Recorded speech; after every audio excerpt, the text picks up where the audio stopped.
விஜய் புதிய கீதை, நேருக்கு நேர், தெறி, நாளைய தீர்ப்பு. இவை விஜயின் திரைப்பட தலைப்புகள் அல்ல. இது விஜயின் எதிர்காலம். விஜய் படிக்க வேண்டிய புதிய கீதை என்னவென்றால், பிரச்சனைகளை நேருக்கு நேர் சந்தித்து பயமில்லாமல் தெரிக்க விட்டால் நாளைய தீர்ப்பு நல்லதாக அமையும் என்பதுதான். விஜய் தற்போது மிகவும் கடினமான தருணத்தில் இருக்கிறார். கரூர் சம்பவத்தில் ஏற்பட்ட துரதிருஷ்டவசமான உயிரிழப்புகள் அவரின் அரசியல் பயணத்தை மட்டுமல்ல, அவரது மன உறுதியையும் சோதிக்கின்ற தருணமாக அமைந்துள்ளது. அதோடு ஜனநாயகம் திரைப்படம் வெளியிடுவதில் ஏற்பட்டுள்ள சிக்கல் இன்னொரு பிரச்சனையாக இதே நேரத்தில் சேர்ந்துள்ளது. ஜனநாயகன் திரைப்பட பிரச்சனையை திரைப்படக்குழு சட்டரீதியாக எதிர்கொள்வது தான் சரியானது.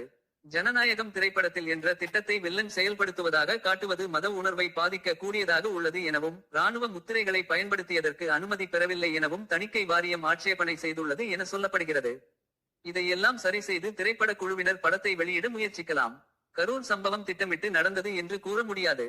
அரசு அல்லது திமுக திட்டமிட்டு செய்ததாக கூறுவது உண்மையை விளக்கும் வாதமாக அல்ல, தப்பிக்க சொல்லும் வாதமாகவே தெரிகிறது.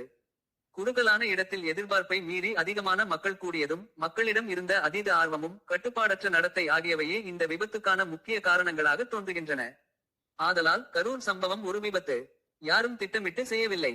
வழக்கு தொடரப்பட்டால் அதை சட்டப்படி எதிர்கொள்வோம் என்ற மனநிலைக்கு விஜய் தன்னை தயார்படுத்திக் கொள்ள வேண்டும்.